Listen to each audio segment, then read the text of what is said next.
자, 오늘 주신 본문의 말씀 가지고 신앙의 모험 Forgive and Forget 이라는 제목으로 하나님의 말씀을 증거하도록 하겠습니다. 요셉이 또 울고 있습니다.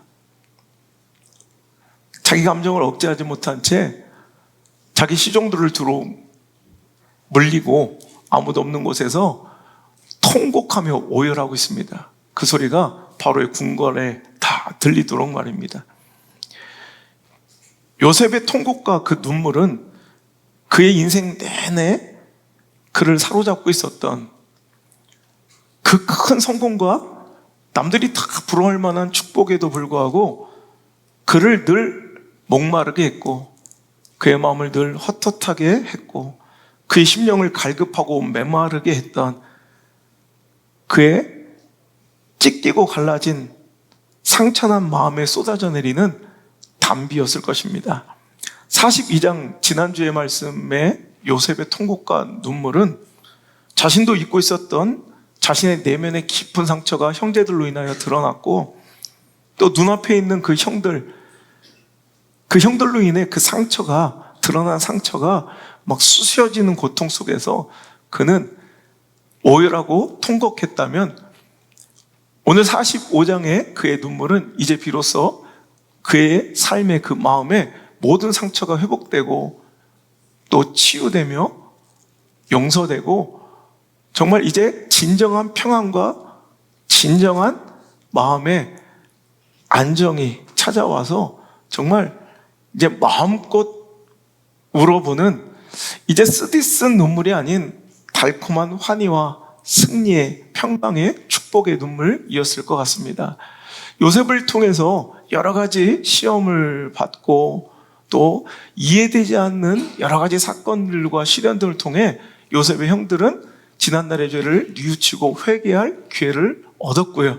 그로 인해서 요셉과의 아름다운 관계의 화평을 이루는 이 장면 속에서 우리는 우리가 당하고 있는 그 모든 상처, 그 상처들이 어떻게 하면 해결되고 진정한 내 마음의 평강, 내 마음의 자유를 누릴 수 있는 것인가에 대한 영적인 단서를 오늘 이 말씀과 사건 속에서 얻을 필요가 있다는 것입니다. 여러분, 요셉이 그렇게 잘 나가고 요셉이 그렇게 축복을 받고 요셉이 그렇게 성공한 듯 보이지만 그게 진짜 성공이었겠습니까? 여러분, 지난주부터 누누이 말씀드리지만 내 마음에 커다란 구멍과 상처가 있는 사람들은 다른 어떤 축복과 성공으로 보상해 주어도 그 상처는 아물 수가 없습니다. 여러분, 진짜 성공과 축복은 무엇이냐? 여러분, 진정한 성공과 축복의 종착역은 어디냐? 바로 화해와 치유와 여러분, 이 회복과 용서의 이 작업이 이루어진 것이 바로 진정한 우리 인생의 성공과 축복의 승리의 종착역이 될 수 있다면 오늘도 저와 여러분이 꿈꿔야 될 것은 내 마음에 품고 있는 그 분노와 혈기와 원망과 마음의 상처들을 여러분 하나님의 원하심과 그 신앙의 기준대로 잘 치유하고 잘 처리해서 여러분 정말 forgive 용서하고 forget 잊어버리고 여러분 그것으로 인해서 우리가 추구해야 될 바 하나님께서 우리에게 주신 사명과 저와 여러분을 통해서 이뤄야 될 하나님의 나라와 하나님의 섭리와 그 목적들을 forget 정말 득하고 이뤄내기 위해서 우리는 정말 잊어야 될 것은 forget 잊어버리고 용서할 것은 forgive 용서하는 그런 멋진 선택과 결정을 이제 해야 될 때가 되었다는 것입니다.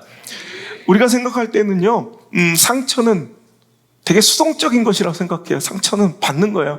내가 원하든 원치 않든 그냥 다른 사람 타자로부터 수동적으로 받아서 내가 할 수 있는 것이 잘 없다고 생각되지만 실은요 상처는 굉장히 능동적으로 적극적으로 내가 처리해야 될 부분이에요. 저는 항상 이렇게 생각해요.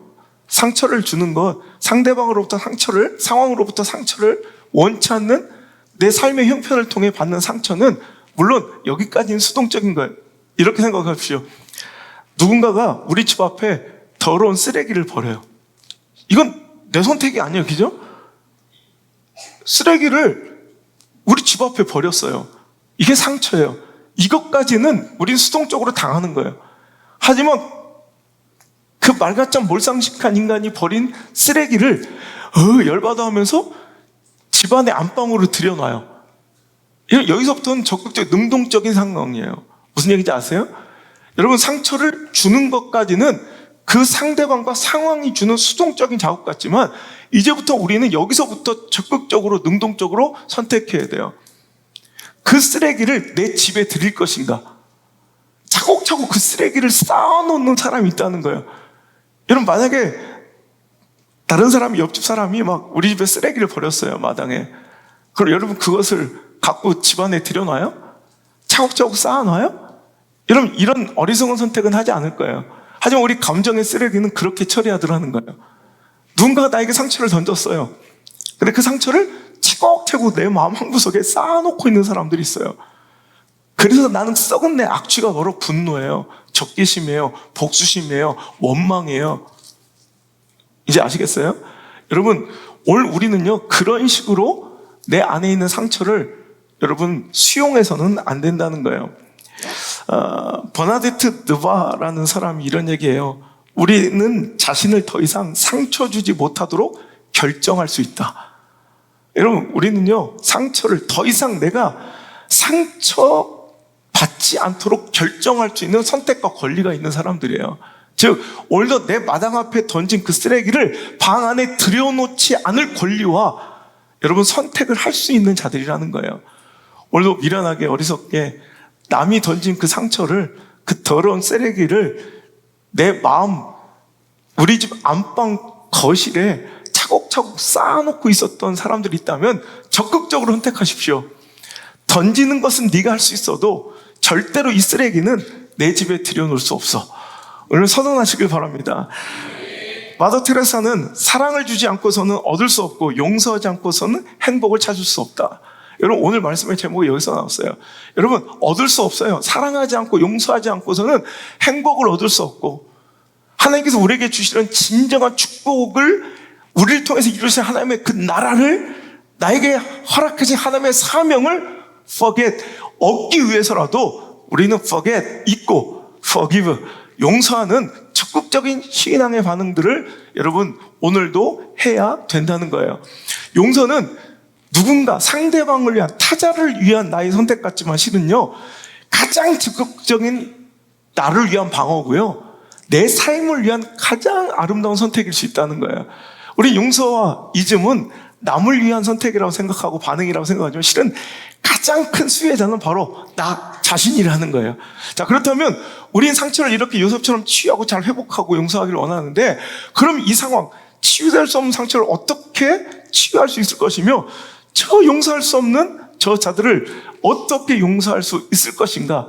오늘 요셉의 이야기 속에서, 성경 속에서 그 말씀의 비결을 찾아보도록 하겠습니다. 첫 번째로, 여러분, 우리가 용서할 수 없는 사람을 forgive, 용서하고 잊을 수 없는 그 상처들을 forget, 잊을 수 있는 여러분 유일한 길은요, 말씀을 기억하고 사는 거예요. 여러분, 우리는 흔히 이 상처와 아픔 속에서 우리 감정적으로 반응하기를 여러분 선택합니다. 여러분, 하지만 오늘 메시지의 이런 가장 핵심은요, 이거예요. 오늘도 그런 일이 있을 때 가장 먼저 달려나가는 건 감정이에요. 감정적 행동. 그런데 감정이 내 삶을 지배하도록 허용해서는 안 돼요. 그러니까 감정, 내 안에 있는 감정이 선하고 온유하고 아름답고 화평하기만 하면 좋은데, 내 안의 감정 상태가, 내 마음의 감정이 여러분 어때요? 그대로 내 삶을, 내 자녀들의 인생을 지배해도 좋을 만한 것들인가요? 근데 대부분 사람들은 그 감정이 내 삶을, 우리 가정을, 내 자녀들을 지배하도록 허용해요. 이거 어리석은 일이에요. 여러분, 어떤 아픔과 상처가 있을 때 여러분, 우리는 감정이 내 삶을 지배하지 못하도록 대신 하나님의 말씀이 내 삶을 이끌어가고 내 삶과 모든 선택과 결정을 지배하도록 허용해 드려야 돼요.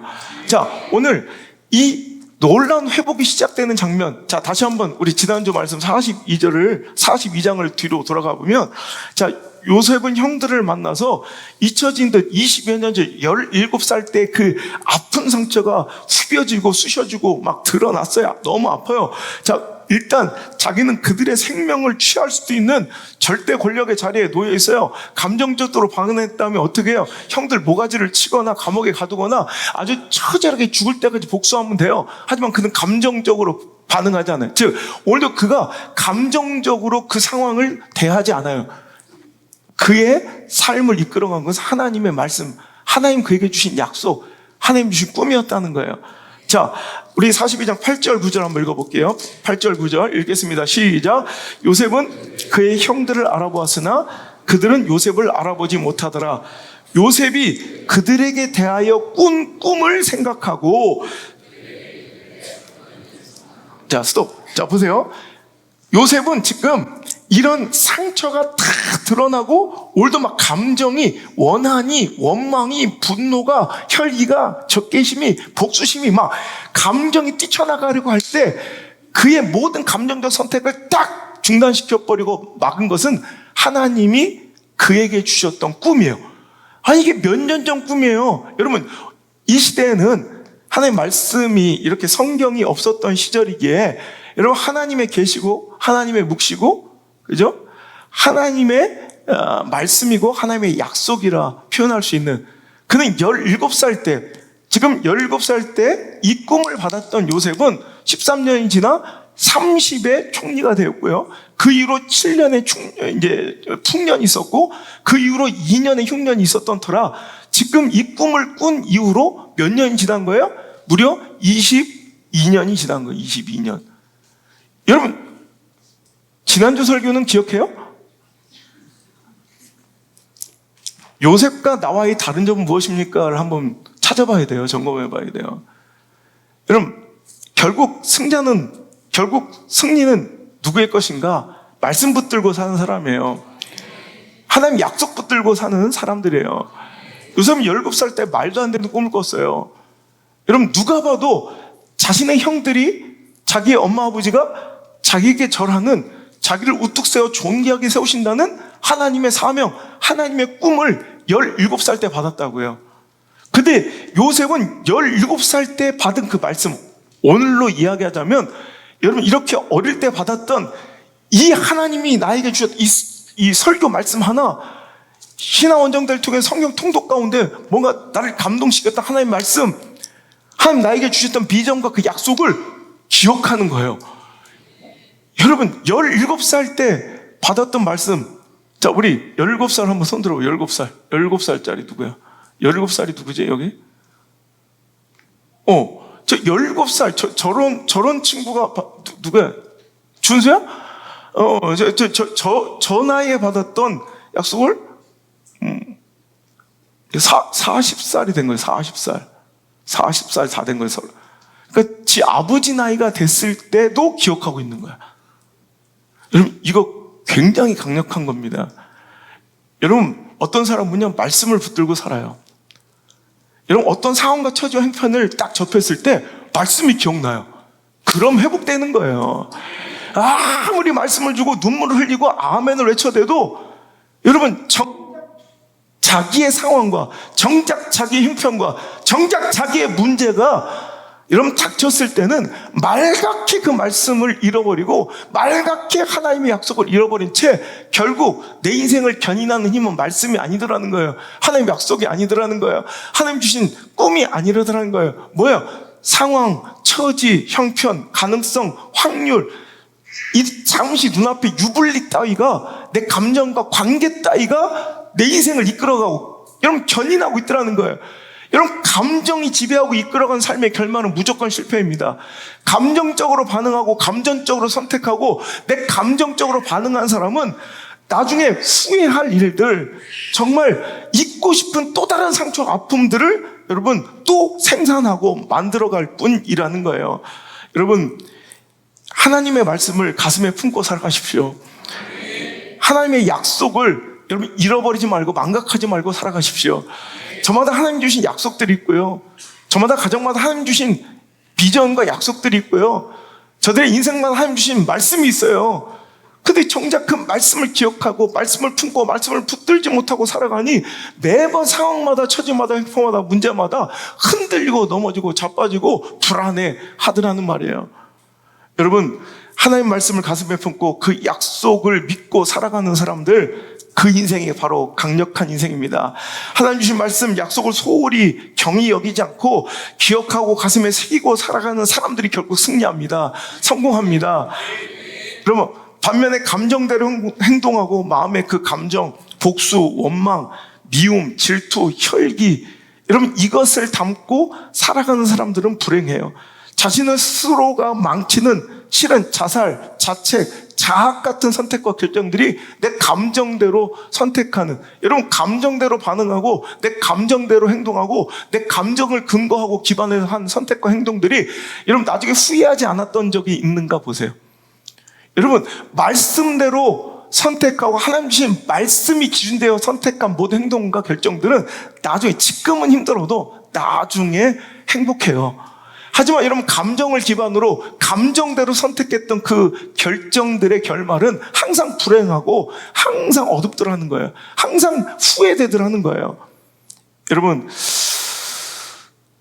내 스스로가 내 삶을 망치는 자해 같은, 자폭 같은 그런 선택과 결정과 행위들을 이제 멈추고요, 내 삶을 하나님의 지배 영향력에 내어드리는 지혜로운 선택이 저 여러분 가운데 여러분 소유될 수 있기를 주님 축복합니다. 오늘 이 말씀은 지난주의 말씀이 그럴 거예요. 상처 아픔에 대한 반응이 여러분 말씀이 지배하고 있다면 여러분 결국에는 반드시 회복되고 반드시 상처는 치유되고 내 마음은 진정한 평안과 자유를 누리게 될 것이라는 말입니다.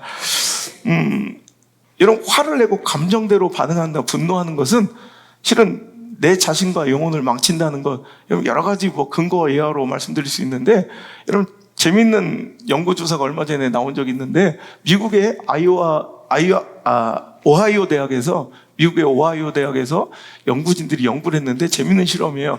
팔에 가벼운 화상을 입은 환자들 98명을 이제 치료 과정을 조사하는데, 그들은 어떤 사람들인가, 그러니까 물론 극단적인 어떤 이런 중간 표본에서 벗어난 사람들, 뭐 술을 많이 먹거나 담배를 먹거나 스트레스를 많이 받거나 이런 사람들, 또 체중 미달이거나 이런 사람 다 빼고 그러니까 표본들 가운데, 그러니까 누가 봐도 그냥 정상적인 표본 모델을 뽑아서 98명을 조사하는데, 그들을 이미 그 이전에 그 사람들이 일상생활을 연구하고 이제 관찰해서 그들 개개인의 분노 수치를 할당했어요. 그러니까 저 사람 어떤 상황이 주어졌을 때 막 화를 얼마나 잘 내고 분노하는지를 이게 면밀히 관찰한 거예요. 그 실험 이전에 이미.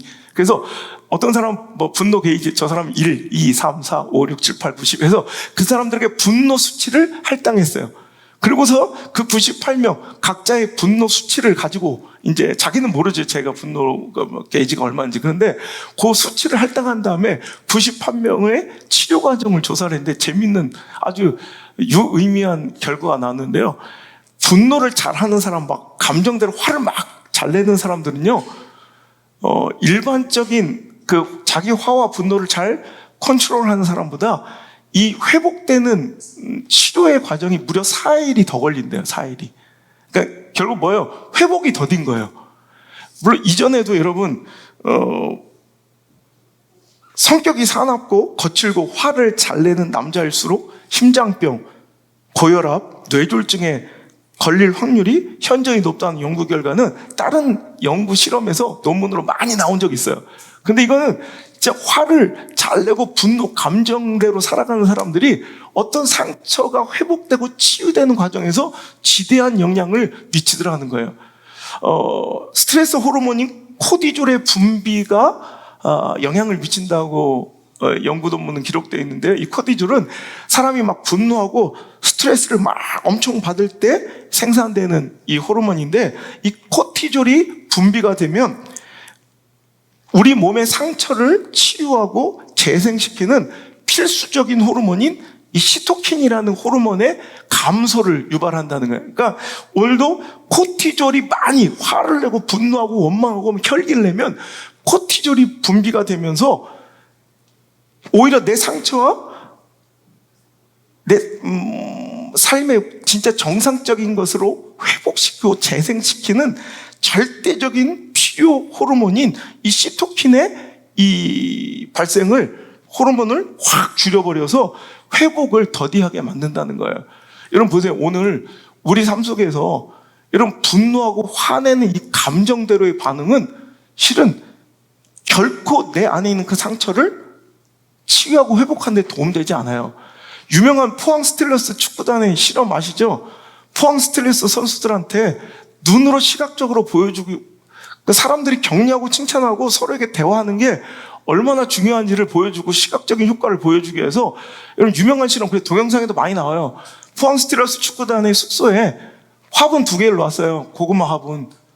똑같은 화분을 놨어요. 똑같은 화분, 똑같은 조건에 똑같이 물 주고 정확하게 양 달아서 똑같은 환경에 2개가 있는데, 그래 포항 스틸러스 선수들이 그 숙소 식당을 오가면서 한 화분은 좋은 말 화분, 한 화분 분노와 나쁜 말 화분. 그래서 한 화분에는 가면서 지나가면 선수들이 항상 넌 참 예쁘구나, 넌 정말 참 멋진 고구마야, 막 이렇게 칭찬해 주는 거예요.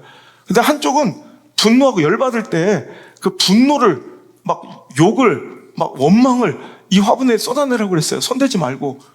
여러분 똑같은 화분, 똑같은 공간에서 똑같은 조건에 자라났는데 여러분 결과는 놀라웠어요.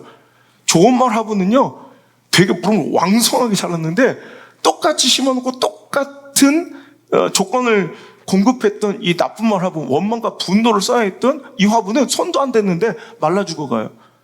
여러분 이거 분노가 이렇게 무서운 거예요. 여러분 그러니까 보세요.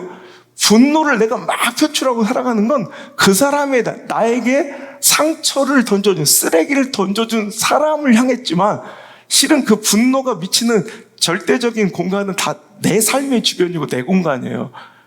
여러분 분노가 이렇게 무서운 건데 우린 분노를 막 원망을 이런 혈기를 죽이는 말을 여러분 쏟아내면서 1차 가해자이면서 가장 큰 1차 피해자는 바로 자신이 된다는 걸 모르고 있다는 거예요. 하지만 여러분 감정적 선택과 결정이 아닌 말씀 붙들고 살아가는 인생들은요, 여러분 지금은 그 치유가 더딘 것 같고 여러분 내가 피해보는 것 같고 손해보는 것 같아도 결국은 요셉처럼 때가 이름에 승리하고 회복되고 진정한 자유를 누리더라는 거예요.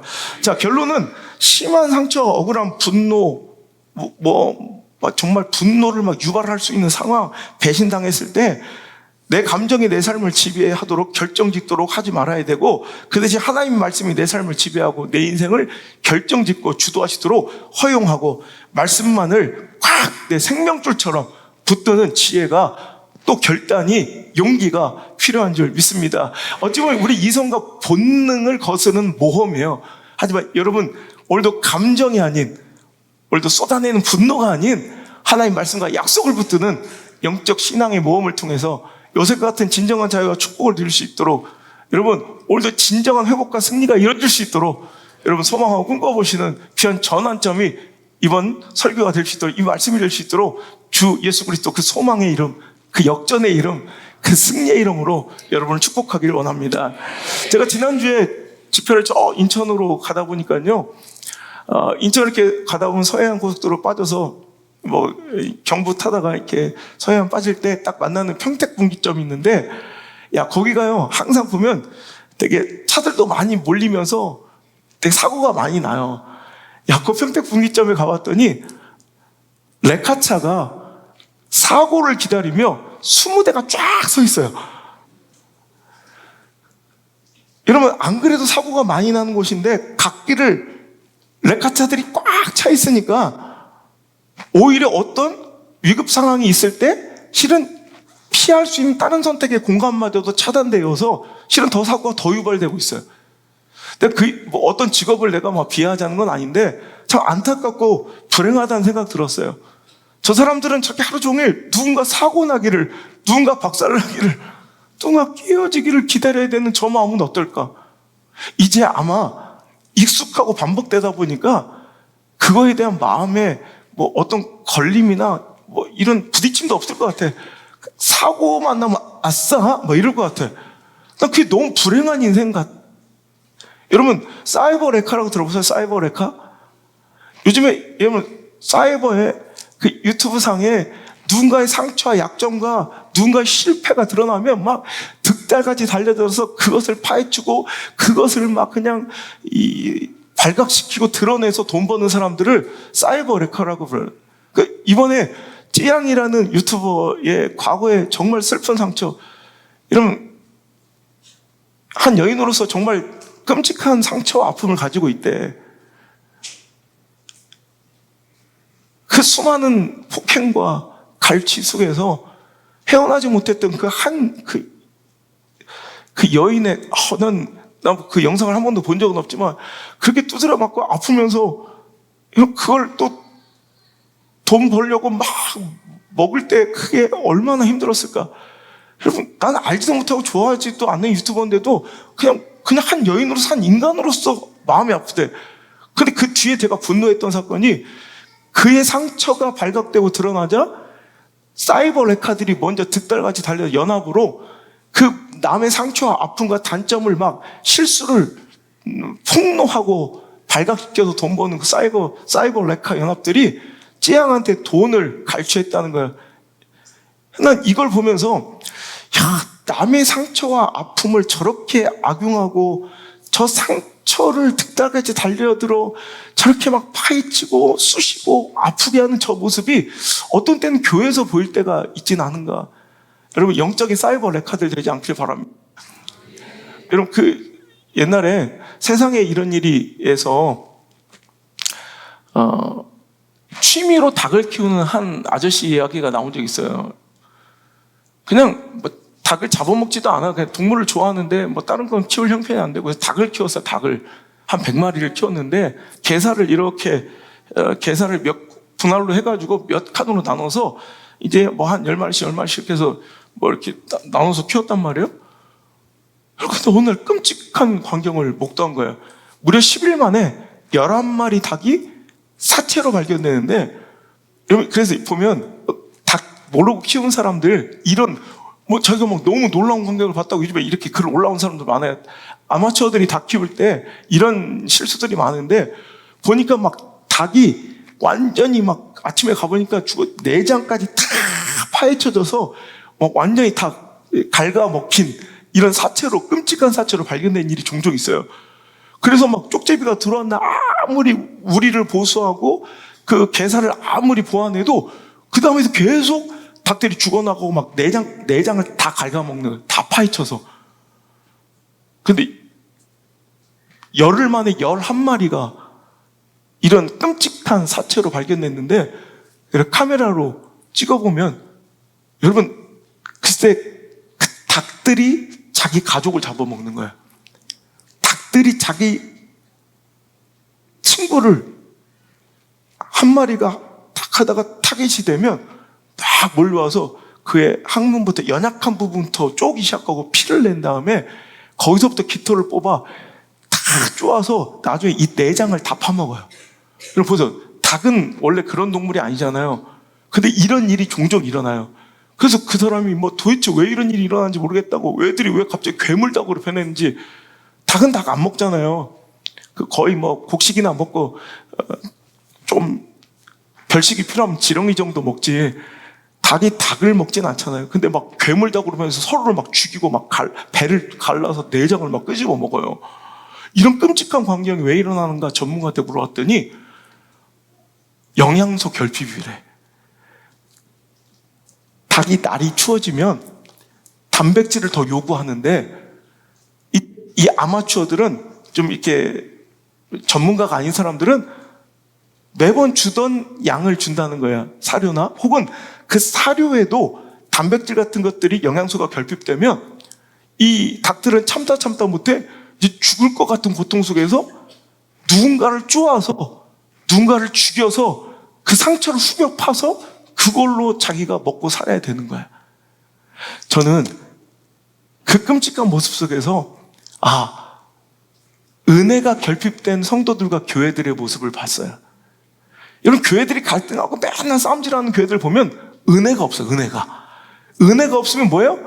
맨날 하는 짓이 뭐냐면, 은혜가 결핍되면 말씀이, 은혜가 결핍되고 내가 붙들고 나를 살게 하고 내 삶을 이끌어내는 그 강력한 영향력 있는, 전인력 있는 내 영혼을 막 살리는 그 말씀이 없잖아요?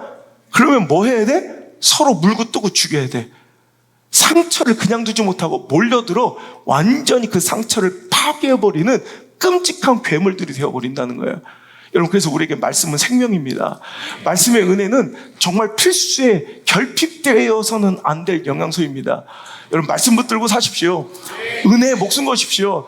그 말씀과 은혜와 하나님 약속과 비전에 여러분 충분한 대가를 지불하시고, 여러분 그 가치를 인정하시고 소중하게 붙들고 살아가시면, 여러분 오늘 제목 원래 이걸로 줄까 하다가 오늘 말씀 제목을 영어로 쳤는데, 원래 제목이 이거였어요. 우리가 말씀을 기억하면 그 말씀은 우리를 붙들어 준다.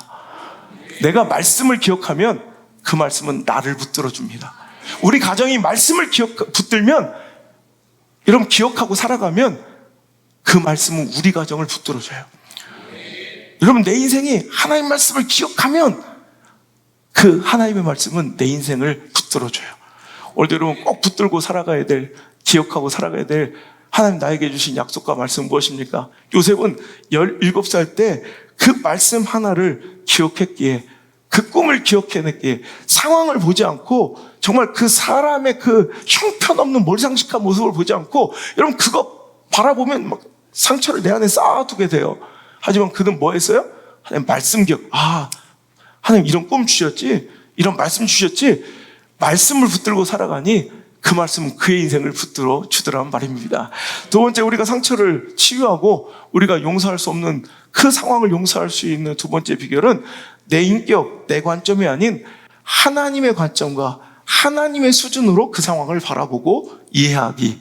여러분, 이게 바로 우리가 내 스스로는 절대로 치유할 수 없는, 절대로 잊을 수 없는 그 지긋지긋한 과거의 상처와 여러분 그 지긋지긋한 아픔을 용서하고 치유할 수 있는 유일한 길일 수 있다는 것입니다. 자, 오늘 본문의 말씀 4절부터 한번 읽어볼까요? 자, 요셉이 형들에게 이렇게 얘기합니다. 시작.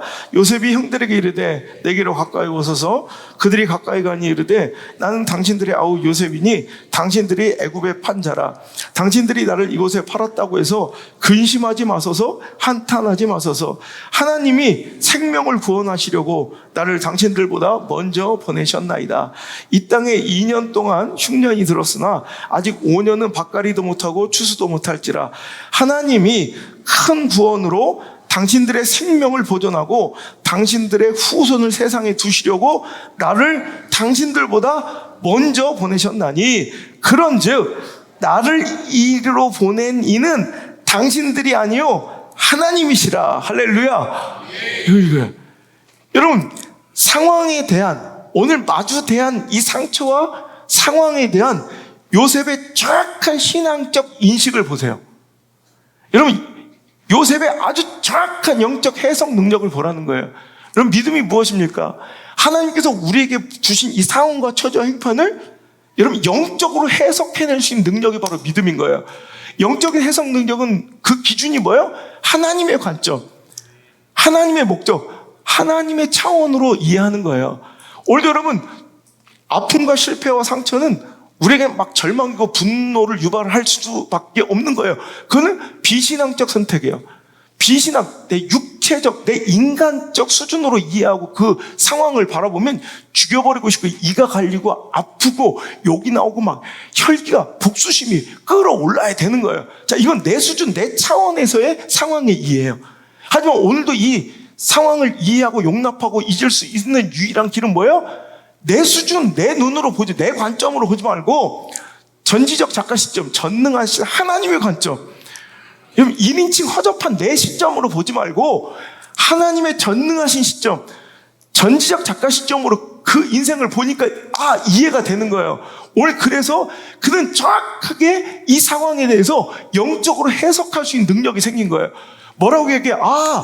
당신들이 나를 팔았지만 당신들은 하나님의 도구로 사용된 것이지, 나를 이 애굽 땅에 보낸 것은 실제적으로 당신이 아니라 누구라는 거야? 하나님이시라. 왜? 오늘도 나와 당신의 후손들까지도 생명을 이 땅에 두시고 보존하시려고 나를 먼저 보낸 것이다.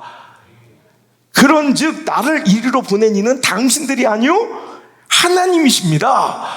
여러분, 이게 이 상황을 바라보는 요셉의 영적 해석 능력이었고요, 이 상황을 바라보는 정확한 신앙적 인식이었다는 거예요. 여러분, 이게 바로 요셉을 살린 거예요. 여러분, 요셉의 시점에서 여러분 자기의 주관적인 여러분 감정에서 자기 육체적인 이 본능으로 이 상황을 바라봤다면, 형제들을 바라봤다면 죽여야 돼요. 죽여야 돼. 정말 끔찍하고 잔인한 방법으로 서서히 고통받게 하고 고난 주고 복수해야 돼요. 하지만 여러분, 오늘도 그래서는 계속 그 상처는 치유하지 않은 채, 자유하지 못한 채 계속 켜켜이 그들의 삶 가운데 여러분 계속 그를 고통스럽게 만들 것입니다. 또 다른 원망과 원한과 복수심과 적개심을 누군가에서 또 꽃피우고 열매 맺게 할 것입니다. 하지만 그는 자기의 시선이 아니에요. 자기의 관점이 아니에요. 자기 수준이 아니에요. 자기 차원이 아니라 땅보다 높으신 하늘 같은 하나님의 수준과 하나님의 차원에서 오늘도 그 상황과 형제들을 바라보기 시작한 거예요. 그랬더니 이해가 돼. 아, 나를 이 땅에 보내신 이유, 나를 먼저 애굽에 보내신 그 하나님의 목적이 무엇인가가 해석이 되고 이해가 되니 이건 뭐 용서할 것도 없는 거예요. 실은 용서가 아니라 용납할 수밖에 없는 거예요. 여러분, 실은요, 우리가 용서해야 된다고 생각하는 수많은 것들이 용서가 아니라 실은 용납해야 될 대상일 때도 있어요. 이해가 되세요? 우리는 용서한다고 생각하지만 실은 하나님의 관점을 볼 때는 그건 용서가 아니라 그냥 용납해야 될 거예요. 용납. 제가 얼마 전에 한 목사님들 이렇게 뭐 세미나를 하는데 한 목사님이 이제 이 부산 경남 쪽 태생이고 출신인 한 목사님이 뭐 충청도에서 이렇게 목회를 하시면서 이렇게 피식피식 웃으면, 내가 충청도 사람이라 충청도에서 많이 살았다. 지금 뭐 경상도에서 가장 오래 살았지만 내 충청도에서 어린 시절을 많이 보냈다. 그러니까 피식피식 웃으면서 이제 제가 충청도에서 목회해 보니까 뭐 충청 사람들은 자기 마음을 속내를 드러내지 않고 뭔가 이렇게 막 꿍 하고 있다. 막 그러면서 이렇게 자기 표현을 잘 않고 이렇게 약간 뭐 뒤통수 친다. 뭐 뭐랄까 이런 어조로 이렇게 약간 조소에 섞인 비아냥을 하더라고요. 그래서 제가 그분한테 그랬어요. 목사님, 충청도 사람들의 입장에서 볼 때는 부산 사람들이 무례한 것일 수도 있습니다. 그냥 자기 기준으로 다른 사람을 함부로 평가하지 마십시오. 저는 어떤 누구의 편을 들자는 것이 아니라 당신의 이런 태도가 되게 충청도 사람들이 볼 때는 되게 무례하고 상종하기 싫은 사람들의 정형적인 모습입니다. 이런 모습으로 목회하시면 분명히 실패합니다. 충청도 사람들이 당신 같은 이런 반응을 절대 용납하지 않습니다. 그리고 그분들은 싫은 표현을 그냥 자기 스스로 참아내는 겁니다. 그들이 진짜 화를 내고 표현을 하면 그건 진짜 당신이 선을 넘은 겁니다. 무엇이 기준인가가 중요합니다. 당신 기준으로 누군가의 성향을 함부로 조롱하고 판단할 것이 아니라 그 사람들의 기준으로 당신은 굉장히 몰상측하고 무례할 수도 있다는 거. 깜짝 놀라더라고요. 여러분, 이거예요.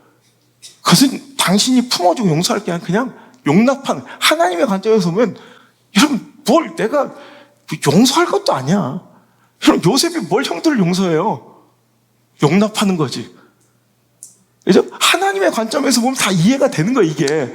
하나님이 저들을 통해서 나를 이리로 옮겨주시는데 뭘 용서를 해? 그냥 용납해야 될 상황인 거죠.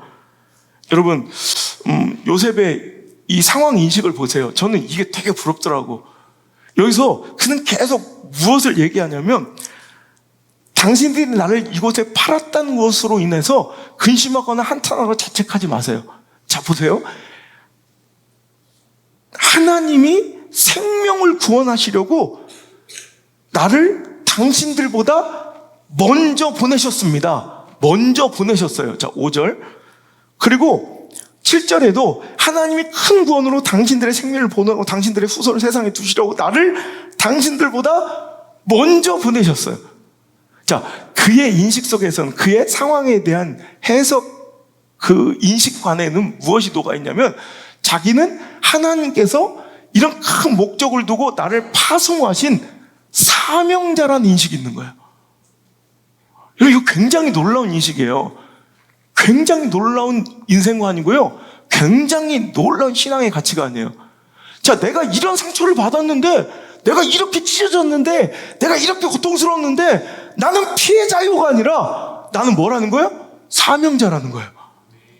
여러분, 우리가 신앙생활하고 인생 살아가면서 피해자 의식에 쩔어 있는 사람들은 절대로 인생 가운데 하나님 나라 그 뜻을 이룰 수가 없어요. 오늘도 나는 피해자라는, 나는 큰 상처 입은 피해자라는 인식보다는 나는 하나님께 큰 사명을 받은 사명자라는 인식으로 살아가는 적극적인 자세가 필요하다는 것입니다. 여러분, 나는 상처받은 자예요, 나는 피해자예요 라는 이런 피해자 의식 속에 빠져 있지는 않습니까? 나는 상처받은 자가 아니라 하나님이 나를 먼저 파송하신 사명자입니다. 나는 피해자가 아니라 특별한 사명자라는, 하나님의 뜻을 이루기 위한, 그의 나라와 뜻을 이루기 위한, 여러분, 특별한 사명을 받고 먼저 여기 와서 활동하고 있었던 특별한 사명자라는 이런 긍정적이고 건강한 이런 인식과 신앙관이 내 마음의 상처를 진정으로 치유하고 회복시킬 수 있는 가장 강력한 힘이 될 수 있다는 거예요. 이게 누구의 시선이에요? 하나님의 관점, 하나님의 시선이에요. 맨날 내 시선으로 보니까 다 피해자고, 맨날 내 시선으로 보니까 맨날 상처받는 거고, 그렇게 돌아다니는 인간들 너무 많아요. 지가 다 피해자고, 맨날 나만 아프고, 나만 상처받고, 나만 힘들고. 그럼 전 얘기해 주죠. 너 때문에 힘들었던 교회와 목사들은 얼마나 많을고. 그러면서 내가 얘기해요. 이거 뜯어고치자, 이런 마인드, 피해자 의식 뜯어고치지 않으면 당신은 몇 달, 몇 년 안에 또 교회만 바꾸면서 교회 이름만 물맷돌교회, 원양수목교회, 목사 이름만 안우성으로 바꿔서 또 돌아다니면 상처 입은 가련한 여인이라고 막 돌아다니고 있을 거다. 100이면 100 거의 다 맞아요. 자기가 깨어져서 그런 상처 입은 피해자라는 피해자 의식, 쩔어 있는 피해자 의식에서 벗어나지 않는 한 절대로 여러분 그 삶의 패턴은 멈추지 않아요. 묻겠습니다. 당신은 피해자입니까? 아닙니다. 피해자가 아니라 특별한 사명자입니다. 그 아픈 상처를 통해서 이루시는 하나님의 목적이 있고요, 놀라운 사명이 있습니다. 그거 이루시는, 그 나라와 뜻을 당신 삶 가운데 이루시는 멋진 사명자, 요셉과 같은 승리자도 되기를 주 여러분 축복합니다. 그래서 야고보서 1장 20절에 사람이 성내는 것이 하나님의 의를 이루지 못하니라. 여러분, 사람이 성내고 분노하는 것, 즉 아까 감정대로 반응하면 안 된다. 1차적으로는 나를 상하게 하고 내 삶의 주변을 망치는 자해 행위다 얘기했죠.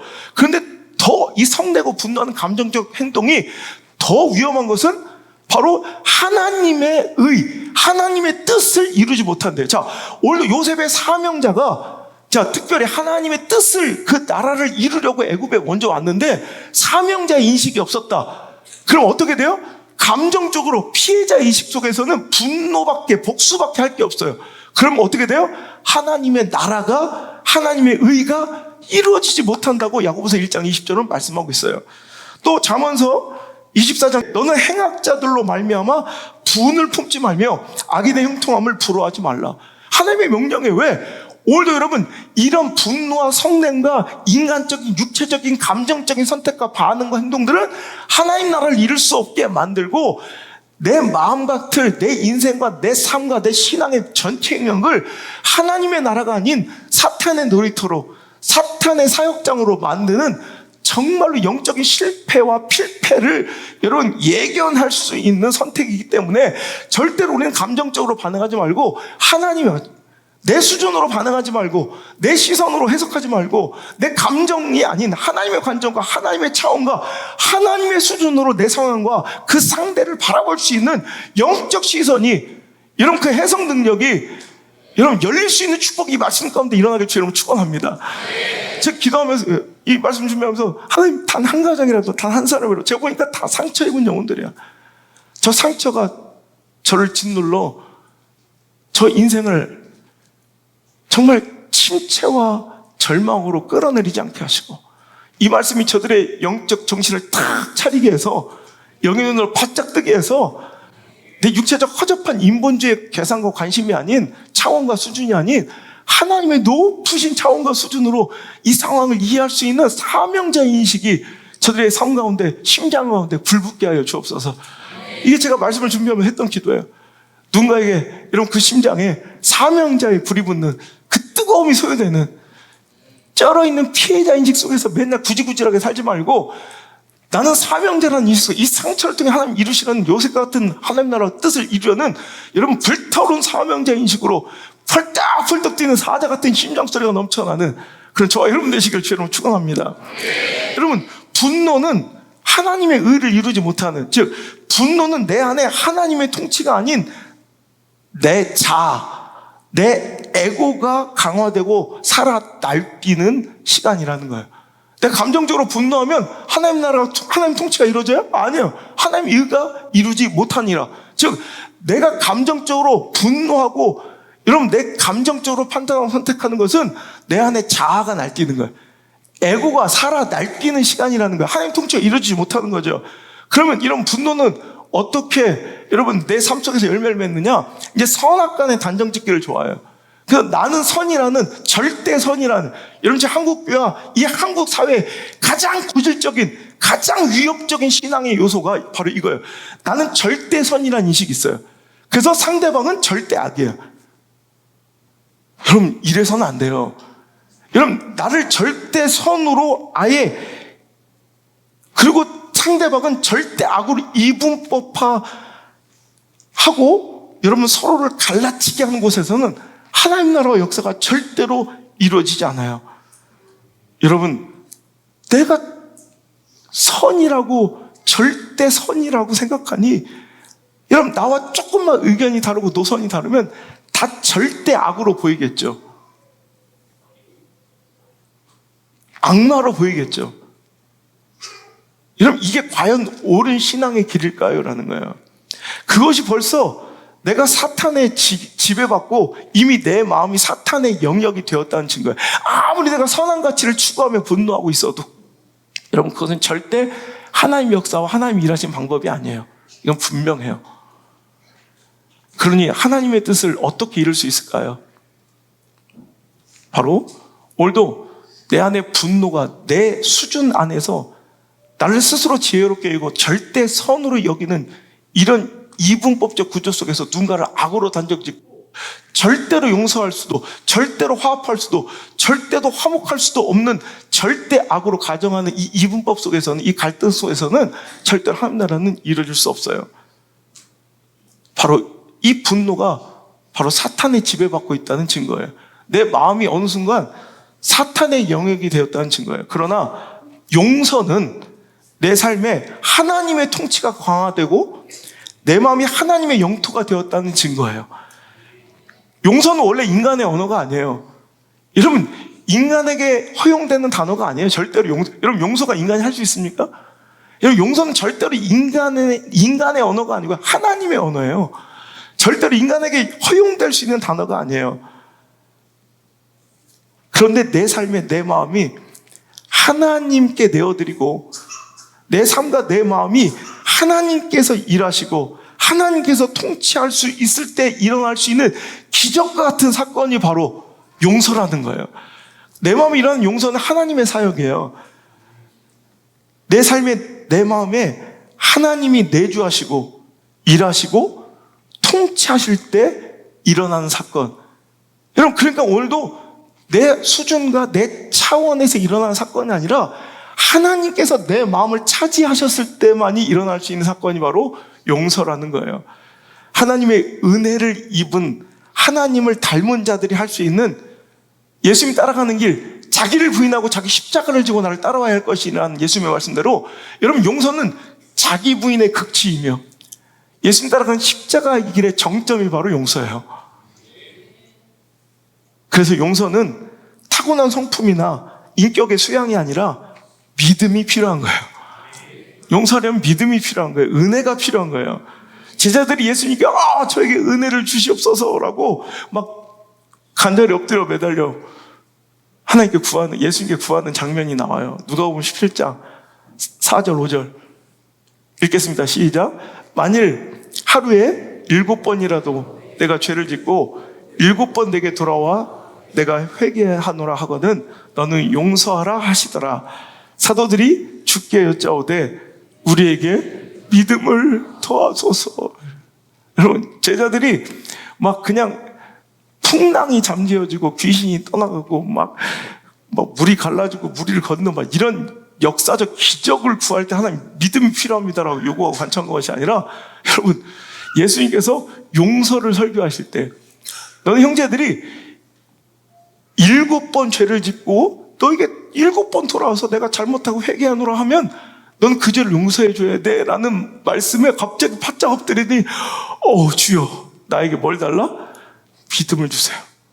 왜? 이거는 반어법이죠. 내 힘으로는 할 수 있다 없다? 없다는 거예요. 불가능하다. 무엇이 있을 때만 가능하다? 믿음이 있을 때, 은혜가 있을 때, 하나님의 통치와 내 삶을 완전히 장악하신 하나님의 역사가 일어날 때만 할 수 있는 게 용서더라는 거예요. 그래서 마태복음 6장에 예수님께서 우리에게 가르쳐 주신 기도문, 주님이 가르쳐 주신 기도에 우리가 우리에게 죄진 자를 사하여 준 것 같이 우리의 죄를 사하여 주세요라고 기도하라고 주님께서는 우리에게 가르쳐 주시는 거예요. 루이스 스메디스 목사님의 저서 중에 오늘 말씀에 Forgive and Forget 이라는 책이 있어요. 여기서 용서는 기다림의 기적임을 말하고 있어요. 용서는 기다림의 기적이래요. 절대로 단박에 모든 관계가 치유되며 모든 상처가 즉시 치유되고 모든 아픔을 준 대상을 단번에 용서하기를 원하지 말라는 거예요. 애쓰지 말라는 거예요. 아니, 용서하지 못한 내 마음을 자책하지 말라는 거예요. 용서는 시간이 걸린다는 거예요. 그것도 한참. 여러분, 그렇지 않아요? 오늘 말씀 듣고 나니까 다 용서돼요? 오직 하나님만이 모든 것을 단박에 용서하실 수 있어요. 그런데 우리는 하나님이 아니에요. 그래서 깊은 상처를 준 사람이 용서를 베푸는 기적은 보통 하룻밤새 일어나지 않아요. 그 모진 상처와 배신감, 억울함과 아픔 가운데 우리가 할 수 있는 일은 하나님께 그래서 은혜를 구하며 믿음을 구하며 하나님의 은혜와 위로 속에서 살아가는 것, 아니 살아내는 것뿐이에요. 그 은혜 속에서 우리는 하루를 살아내는 거예요. 그러다 보면 요셉처럼 22년이 될지 하나님 때가 이르면 하나님께서 그들을 용서할 수 있는 마음을, 믿음을, 넉넉한 은혜를 허락하실 때 우리는 이래서 그랬구나, 하나님의 관점에서 모든 것이 이해될 때 그것들을 용서할 수 있는 때가 온다는 것이죠. 그래서 오늘도 우리가 해야 될 일은 자꾸 내 감정적, 육체적 상황을 내 허접한 수준으로 이해하려고 하지 말고, 여러분, 허접한 내 감정의 반응에 내어 맡기지 말고 늘 침묵하고 인내하며 하나님의 수준과 관점이 이해될 때까지 기다릴 줄 알고 하나님의 수준과 관점으로 자꾸 이해하려는 수준 높은 영적 노력이 필요하다는 것입니다. 요셉의 용서와 분노의 제거는 상대의 변화와 합당한 반응의 강구가 아니었다는 거예요. 상대방이 내가 용서할 만큼 합당한 변화와 반응을 하면 내가 용서하겠습니다. 하나님, 저 사람들 변화시켜요. 이게 아니었어요. 요셉의 용서와 분노의 제거는 언제 이루어져요? 하나님의 섭리를 인정하고, 하나님이 하셨구나. 이래서 하나님께서 날 이곳에 보내셨구나. 하나님의 섭리를 인정하고 신뢰하며 결국 하나님의 뜻을 인정할 때, 그 하나님의 뜻을 신뢰할 때 그러므로 인하여 자연스럽게 해결되더라는 말입니다. 여러분, 독수리가요, 수리과에서 가장 강력한, 공중에서는 가장 강력한 최상위 포식자인데 누가 독수리한테 까불고 덤비겠었는데 유일하게 독수리한테 싸움을 거는 조류가 있대요. 들어보셨어요? 까마귀가 그래, 까마귀가 그렇대요. 까마귀는 막 때를 져서 막 독수리를 공격도 한대요. 그래서 사진 보면 독수리 날개 위에 막 타서 이렇게 쪼고 있는 까마귀 새끼 사진이 있어요. 내 골프 칠 때도 까마귀가 최고 싫어, 난 까마귀가. 근데 그 까마귀가 사람도 안 두려웠는데 독수리를 두려워하겠어요? 그 독수리가 까마귀를 막 쪼으면서 공격을 해요. 그럼 독수리가 까마귀랑 싸울 줄 알아요? 독수리의 선택은 딱 하나예요. 그냥 더 높이, 더 높이, 더 높이. 그냥 창공, 하늘 높이 더 비상한데요. 계속 올라가다 보면 까마귀도 막 이러면서 내 단어 쓰고 싶은 단어가 있는데 또 어차피 편집되니까 막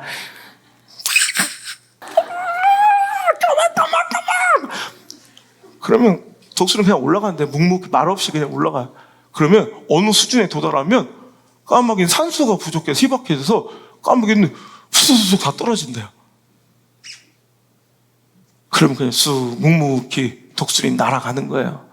여러분, 우리 인생이 그래요.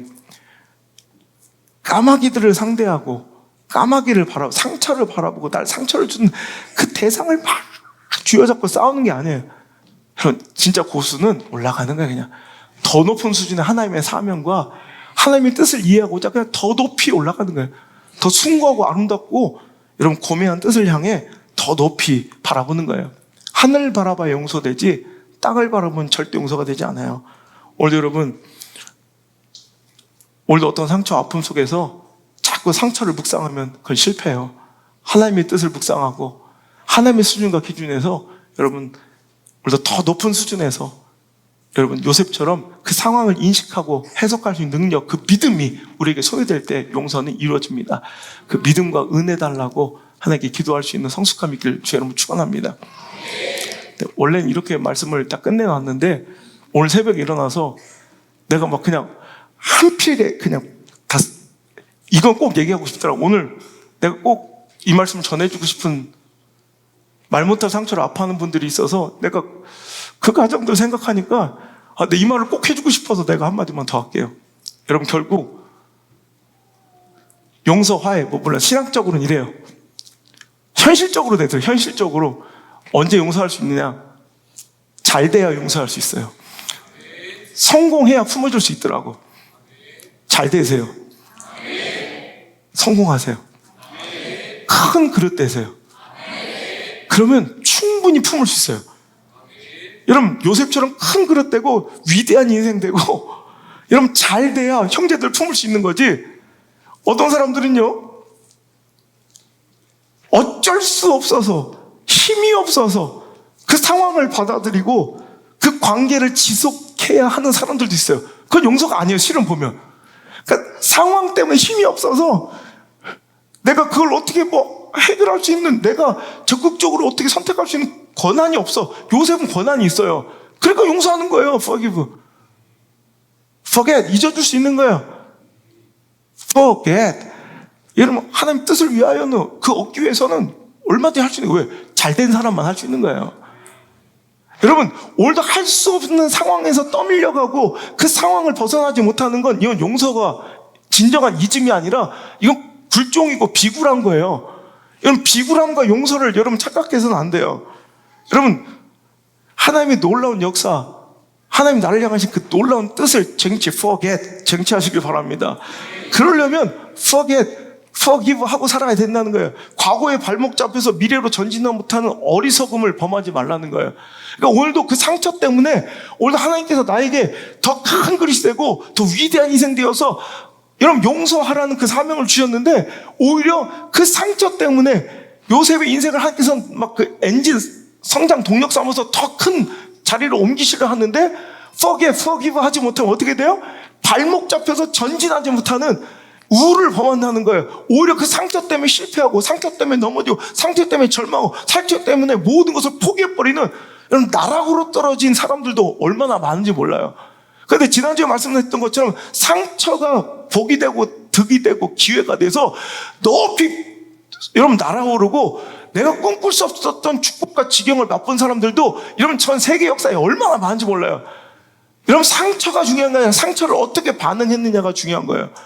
오늘 여러분 상처와 실패, 아픈 기억을 잘 잊고 버려야 새로움, 승리, 위대한 변화라는 열매를 얻을 수 있습니다. 나를 전진하지 못하게 만드는 과거의 함정은 무엇입니까? 나를 정말 앞으로 forward 나가지 못하게 하는 여러분 상처의 늪은 무엇입니까? 그 상처가, 그 배신이, 그 아픔이, 그 기억이 인생의 발목을 잡고 나를 넘어뜨리는 걸림돌이 아니라 내 인생을 새롭게 시작할 기회와 결단을 돕고 새로운 멋진 인생으로 날아올 수 있는 디딤돌로 그 상처를 사용해야 할 줄 믿습니다. 제가 이 말씀 준비하면 그런 생각 들었어요. 내 첫사랑의 그 실패, 그리고 내 가장 민감하고 예민했던 그 청소년 시기에 그 아버지 목회지에서의 그 교회에서 받은 상처, 그래서 제가 목회관은 뚜렷해요. 저는 우리 자녀들 다음 세대에 그런 못난 모습은 절대 보이지 말아야겠다. 교회가 찢기고 상하고 쌈질하고 이 모습이 아직도 또렷하게 아주 그냥 멈춰진 그 순간처럼 난 뇌리에 기억되어 있어요. 저런 인간은 되지 말아야겠다. 저런 교회 꼬라지는 보이지 말아야겠다. 그러고 인해서 내 주변에 그렇게 목숨을 걸 것처럼 생각했던 내 친구들의 배신, 그리고 더 나가서 이 젊은 날의 수많은 상처와 또 개척의 상처, 참 서럽도록 무시받고 억울하고 서운하고 서러웠던 이 상처로 인해서 나는 참 많은 것을 배웠더라고요. 인간은 절대 믿을 게 못 되는구나. 절대로 사람은 의지할 대상이 아니구나. 그때 내가 20대 그 젊은 날에 내가 꿈꿨던 건 뭐냐면, 내가 잘 돼서 내가 보란듯이 높아져서 모두를 후회하게 만들어줘야겠다. 그래서 얼마나 열심히 살았는지 몰라요. 거기까지가 허접한 내 수준이었어요. 그런데 그 절대 고독, 처절한 광야에서 저는 너무너무 감사하게도 하나님을 만났어요. 그러니 하나님께서 더 멋진 꿈과 비전을 주시더라고요. 이제 모두 후회하게 만들겠다. 그 정도에 멈춰진 것이 아니라, 그래서 내가 그러죠. 우리 실현당하고 온 우리 젊은 친구들한테 항상 해주는 말이 있어요. 여자한테는 차인 사람, 찬 사람 있을 거 아니에요. 차인 사람한테는 나중에 이 선택을 후회하게 만들어줘라. 찬 사람한테는 이 선택이 후회되지 않도록 살아라. 이게 제 어릴 때 제 그 상처에 대한 제 반응이었거든. 내가 후회하게 만들어주지. 이것들 내가 다 후회하게 만들어주지. 근데 하나님을 만나고 하나님이 내 마음을 조금씩 차지하시기 시작하니까 꿈이 변하더라고. 이것들 막 후회하게 만들어주지가 아니라 내가 더 크고 존귀하게 돼서 그 정도 아픔쯤은 웃어 넘길 수 있는, 다 품어줄 수 있는 사람이 되겠다. 그럼 제가 설교하죠. 우리 자녀들 잘 되라고, 축복받으라고. 근데 그 축복의 목적지는 분명해야 된다고. 그저 돈 많이 벌고 높아지는 게 목적이 아니라 하나님 원하신 때 가차없이 그 축복의 위치 에너지 가지고 정말 생명의 운동 에너지로 전환돼서 낮은 곳으로 흘러가고 베풀 줄 아는 인생이 돼야 된다고. 여러분, 우리의 축복과 잘됨도 마찬가지예요. 우리가 잘 돼서 더 존귀하게 돼서 더 높아져서 그까지 아픔과 상처쯤은 넉넉히 품어줄 수 있는, 웃어 넘겨줄 수 있는, 그까지 상처가 까마귀들처럼 여러분 별로 내 삶에 그냥 싸울 대상조차 되지 않는, 전 이걸 경험해 봤거든요. 여러분, 어느 정도 수준을 올라가니까요, 그런 게 상처도 안 돼. 그러세요? 예, 그럼 그렇게 거기서 노세요. 그러고 말지, 막 내려가서 너 어떻게 했는데 내가 이거 변명하고 합리화시키고 아무것도 없어요. 더 높아지면 돼요. 잘 됐으면 좋겠어요. 보란듯이 후회하게 만들어주고 또 보란듯이 품어줄 수 있는 요셉과 같은 인생들이 됐으면 좋겠어요. 잘 되세요. 제발. 이 상처를 딛고, 상처 때문에 나락으로 떨어지고, 상처 때문에 내 인생 너덜너덜해져서 더 후회하는 선택하지 말고, 이 상처 때문에 새롭게 결단하고 변화되고, 여러분 정신 똑바로 차려서 저처럼 더 크고 높은 인생을 날아올 수 있는 디딤돌, 도약대 삼으세요. 정말 존귀 있고 존귀하고 가치 있는 인생을 사세요. 그래서 그 상처와 그 인간들 나의 관심거리도 안 되게 그냥 용서할 수 있는, 그냥 용납할 수 있는 작은 존재로 만들어 버리시는 우리 사랑하는 우리 성도들, 정말 사랑하는 내 가족들 되었으면 좋겠습니다. 그게 내 자녀라면 이 말 해주고 싶더라고요. 상처와 싸우고 살지 마. 네가 다 잘 되고 존귀해지면 날 서럽게 서운하게 또 배신하고 등 돌렸던 사람들, 그 문제가 문제도 되지 않는, 그냥 용서하고 얼마든 용납할 수 있는 작은 존재로 만들어버리면 돼요. 믿는 도끼에 발등 찍혔어요? 이것은 두 가지 우리가 반드시 짚고 넘어가야 될 문제가 있는 거예요. 첫 번째, 내 잘못이다. 도끼를 믿은 건 내 잘못이다. 절대 도끼는 기대고 의지하고 믿을 대상이 아니에요. 늘 얘기하죠. 도끼는 불완전한 비대칭 구조라고. 거기에 기대는 어리석음이 어디 있어요? 여러분, 안정적인 대칭 구조에, 안정적인 여러분 이런 물리적 구조에 기대야죠. 여러분, 기댈 수 없는 존재인 도끼에게 기댔기 때문에 발등을 찍힌 거예요.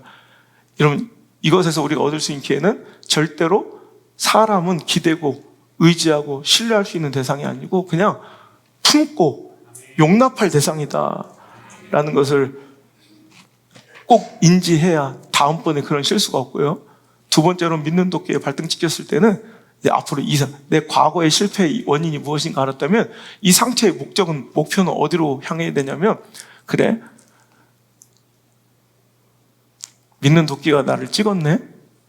그러면 나는 향나무처럼 나를 찍는 도끼 날에도 내 향을 묻혀주리라. 향나무는 자기를 찍는 도끼에도 자기 향을 듬뿍 묻혀줘요. 그게 바로 예수님의 삶이었고 우리가 따라가야 될 예수님의 길인 줄 믿습니다. 다시 한번 말씀드립니다. 여러분이 상처 어디에 보관하고 계세요? 그래, 남에게 받은 그 상처, 남이 던져주고 간 상처, 여러분 이 말씀 듣기 전에 꼬박꼬박 차곡차곡 내 마음 가장 중심에 우리 집 안방에 다 모셔두고 쌓아두고 있었죠. 그것부터가 실패예요. 그 더럽고 냄새나는 쓰레기 왜 가슴에 들이냐, 왜 내 마음에 채워두냐는 거예요. 여러분, 상처를 던지고 가는 건 내가 어떻게 막을 수 없어요. 던지고 가는 거 어떻게 해. 그것을 내 마음, 내 집, 내 삶으로 드리고 마는 것은 내 권리며 내 결정입니다. 지혜롭게, 여러분, 그 사람이 정말 악하고 못됐다면 그 사람이 준 상처를 왜 내 가슴에 왜 담아도 버려야지. 여러분, 절대로 제발 부탁드립니다. 그 상처 마음에 담지 않길 바라고, forgive and forget. 더 가치 있고 의미 있는 하나님 나라와 그 뜻, 나에게 향하신, 우리에게 향하신 하나님의 나라와 그 뜻, 득하기 위해서, 얻기 위하여, 오늘 하나님 사명과 하나님의 뜻을 여러분 알고 얻기 위하여 오늘도 forgive 해서 오늘도 진짜 forget, forward, 앞으로 전진할 수 있는 멋진 인생, 지혜로운 선택이 저 여러분에게서 일어날 수 있기를 주 이름으로 축복합니다. 독일에서 어떤 실험을 했는데 화가 나고 분노한 사람이 입김에서, 아시죠? 막 분노한 사람들이 입김에서 액체를 추출해냈더니 노란 액체가, 농축된 노란 액체가 나오더라는 거예요. 이거 0.5cc를 돼지한테 주입했더니 즉사했대요. 우리의 분노화는 이렇게 무서운 건데 너무 내 안에, 우리 가정에, 내 자식들의 마음에 막 이것을 쌓아두고 주입시키는 어리석음이 있어요.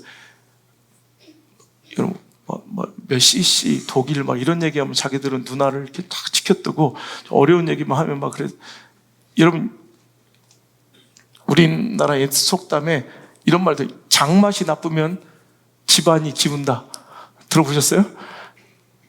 옛날에 장맛이 나쁜, 그래서 장맛, 된장이 매주 쓰는 걸 되게 중요하게 생각하고 부정타지 말라고 막 그랬던 게, 장맛이 나빠지기 시작하면 그 집안은 기운돼요. 이게 충분히 근거 있는 이유일 수도 있는 게, 여러분, 매주를 이렇게 써가지고 이렇게 새끼줄로 엮어서 벽이나 천장에 달아놨던 거 기억나시죠? 그럼 집안에 온갖 미생물과 온갖 이런 균들이 매주에 달라붙어서 그것을 발효시키게 되는 건데, 집안의 가족 간의 다툼과 분노와 막 원통함이, 막 한숨이 많잖아요? 그러면 거기서 나온 이 홧김이 매주의 좋은 기술 다 죽어서 매주가 오히려 이상하게 어떤 집안은 시커멓게 변하고 된장 맛이 이상해지기 시작하는 거예요. 그건 된장 장맛이 나빠지면 집안이 기운다는 것이 충분히 근거 있는 이유가 그 안에 원통함과 분노와 갈등과 싸움과 미움이 많다는 거예요. 그렇다고 여러분 집안에 매주 하나씩 걸어놓을 수도 없고, 여러분 말씀 가운데 여러분 은혜가 줄어들고 여러분 예배 맛이 써지기 시작하면 여러분 그 집안은 기우는 거예요. 은혜 충분히 받고 하나님께 믿음 요청하셔서 요셉처럼 충분히 용납하고도 남을 크고 원대한 인생, 높은 비상하는 인생, 하찮은 것과 싸우는 것이 아니라 더 큰 꿈을 꾸는 멋진 인생 되시기를 주 예수 그리스도 그 소망의 이름으로 축복하며 기원합니다. 예수님이 나의 치료자이십니다. 이 상처 치유하실 분은 우리 하나님밖에 없습니다. 그 좋은 치료자 되시는 예수님께 우리 은혜를 청합시다.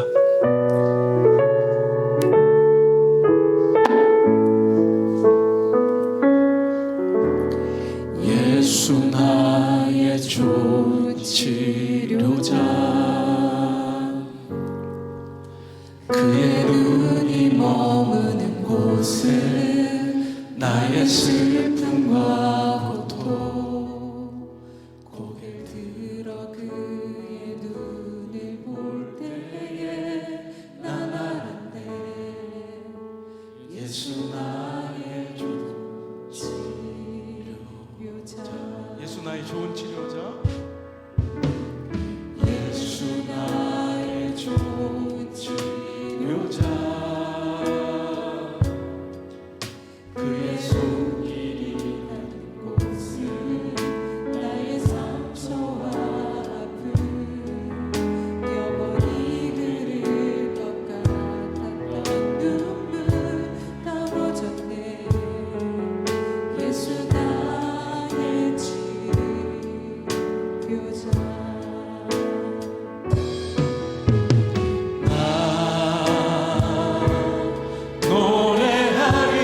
노래하리라. 전한 나를 돌아보시 그새 주를 찬양해. 하늘 닿는 곳까지 내 손 들리라. 예수 나의 치료, 나 노래하리라.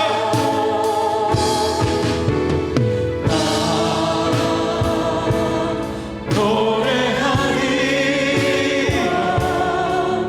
전한 나를 돌아보시 그새 주를 찬양해.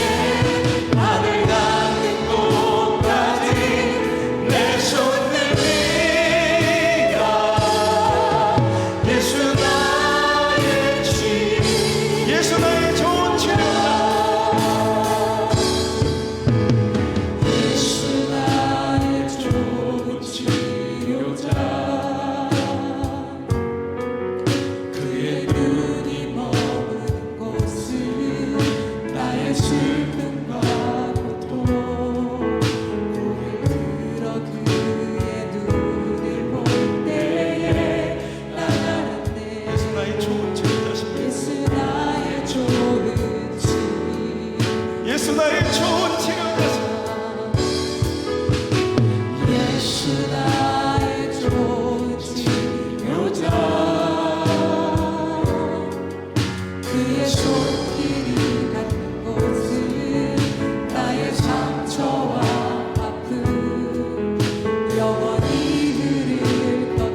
빛 대신 주님의 두 손이 나를 붙드네. 주의 마음이 닿은 내 삶에 저민 슬픔을 씻으시는 주님을 찬양, 주님을 찬양하네. 거친 길을 걸어갈 때도 험한 산이 앞을 나가도 빛 대신 주님의 두 손이 나를 붙드네. 주의 마음이 닿은 내 삶에 저민 슬픔을 씻으시. 우리는 오직 주님을 찬양 주님을 찬양하네. 우리 아픔과 우리의 상처난 마음을 모두 공감하시고 우리의 모든 슬픔과 저민 그 모든 상처를 동정하시는 우리 하나님 아버지, 오늘 여기 상처 입은 영혼들이 모여 주님을 예배하며 그 은혜와 믿음을 구합니다. 내 마음이 육체적 감정과 내 인간적 기준과 차원으로 오늘도 분노와 혈기와 복수심과 적개심으로 가득 차지 않도록 인도하여 주시고, 즉 사탄의 작업장, 사탄의 놀이터가 내 삶과 우리 가정과 내 마음 되지 않도록 주님 지켜주시고, 하나님 아버지의 뜻이 하늘에서 이루어진 것 같이 그 뜻이, 그 나라가 내 마음속에서 우리 가정 가운데 내 인생 가운데 이루어지는 영광을 보게 하여 주옵소서. 오늘도 하나님의 말씀을 붙들고 살아갈 때, 하나님의 말씀을 기억하고 살아갈 때 그 말씀이 나를 붙들어 주실 줄 믿습니다. 하나님의 말씀을 소홀히 여기지 않게 하시고 하나님의 약속을 경히 여기지 않게 하시고, 다시금 하나님 나에게 주신 말씀과 약속을 꽉 붙들고 기억함으로 그 말씀이 나를 살리고 나를 치유하고 나를 회복시키고 나를 붙드는 역사를 보게 하여 주옵소서. 하나님, 정말 까마귀 같은 데 상처가, 수많은 아픔과 공격들이 나를 정신없게 할 때 일일이 그 상처의 까마귀들과 상대하지 않게 하시고 그저 더 높은 곳으로, 더 높은 하나님의 세계와 하나님의 나라와 하나님의 뜻을 향한 그 숭고하고 위대한 비상이, 영적 비상이 있게 도와 주옵소서. 그래 아버지 하나님, 오늘도 그 모든 상처가 내 삶에서 충분히 용납되고 용서될 수 있도록 쑥 떨어져 나갈 때까지 더 하나님 나라 그 뜻을 위하여 묵상하고 날아오르는 우리 사랑하는 성도들 다 될 수 있도록 인도하여 주시옵소서. 상처의 그 아픔과 실패, 그 배신과 그 서러운 인간적 아픔과 상처에 절대 고독과 처절한 광야에서 제발 하나님을 만나게 하여 주옵소서. 요셉처럼 보란듯이 역전되고 보란듯이 회복되고 보란듯이 존귀하고 보란듯이 아름다워져서 모두 흔쾌히 그 모든 상처와 허접한 옛 기억을 아무것도 아니라는 듯 크게 웃어 넘길 만큼 우리 사랑하는 성도들, 사랑하는 우리 아들, 딸들 존귀하고 우아하고 품격 있고 멋진 삶을 살아가게 도와주옵소서. 다 품을 수 있게 더 큰 그릇, 더 큰 사람, 더 큰 인생 되어 오늘의 상처를 내일은 간증하며 웃을 수 있는 추억거리 만들게 하여 주옵소서. 이제는 나의 회복을 누구보다도 원하시는 예수님의 그 따뜻하신 은혜와 내 마음의 진정한 평강과 자유를 허락하시고자 이제 내가 너의 마음이 주인이 되어야 될 것이야 말씀하시는 우리 하나님 아버지의 사랑하심과 나를 그 처절한 절대 고독과 광야에 홀로 내버려 두지 아니하시고 동행하시며 함께 하시는 보혜사 성령님의 따뜻한 위로의 손길이 오늘 이 자리에 나와 복수심과 분노와 원망과 혈기의 도끼를, 그 냄새난 쓰레기를 내 마음에서 다 치워버리고 소망과 위로로 하나님을 향한 신뢰와 사랑으로 가득 채우고 돌아가는 우리 사랑하는 모든 성도들 위해, 우리 함께 예배하는 우리 사랑하는 우리 귀한 미디어 성전 가족들 위해 이제부터 떠나가지 마시고 1초도 떠나지 마시고 제발 1초도 떠나지 마시고 영원히 함께 계시기를 간절히 또 간절히 축원하옵나이다.